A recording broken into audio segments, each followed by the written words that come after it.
Aucun programme des 13 candidats ne définit clairement les moyens de mise en œuvre et de financement de l'économie verte au Burkina.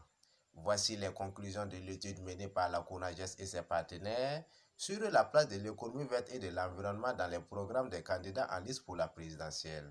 De façon générale, il faut dire que si l'on va aller à un stade avancé où on trouve des programmes très clairs qui définissent l'objet promis à transformer au niveau de l'économie verte et de l'environnement, qui définissent de manière très claire les moyens de mise en œuvre mais également les financements, on ne trouve aucun programme. Donc vous avez vu, nous avons 4 niveaux d'appréciation, dont le niveau avancé.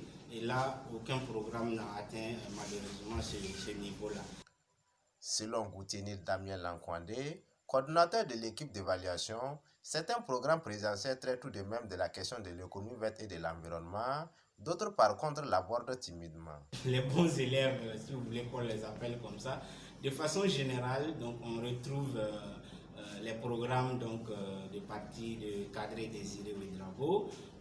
Vous avez également le programme du MRB, vous avez aussi le programme du MPP qui sont relativement bien classés. Vous avez suivi au niveau de la prise en compte de la question de l'économie verte et de l'environnement.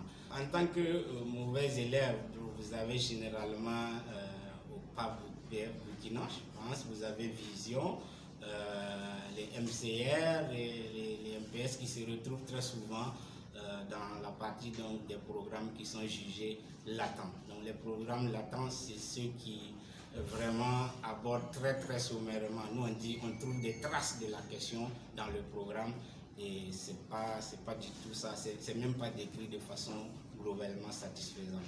Pour les conférenciers du jour, s'il y a un domaine qui a été oublié dans les programmes des candidats, c'est bel et bien celui de la gestion et de la valorisation des déchets. C'est l'un des domaines même qui est très mal pris en compte. Et c'est ça qui m'a beaucoup marqué dans ça. Donc ça mérite qu'on attire quand même leur attention. On dit que les déchets au Burkina, c'est un gros problème.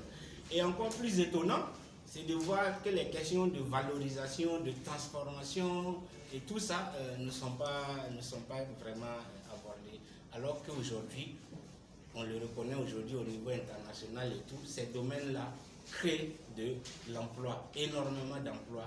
Cette étude a été réalisée autour de ces domaines clés que sont les énergies renouvelables, la construction écologique, les moyens de transport, la gestion de l'eau et des déchets et l'aménagement du territoire.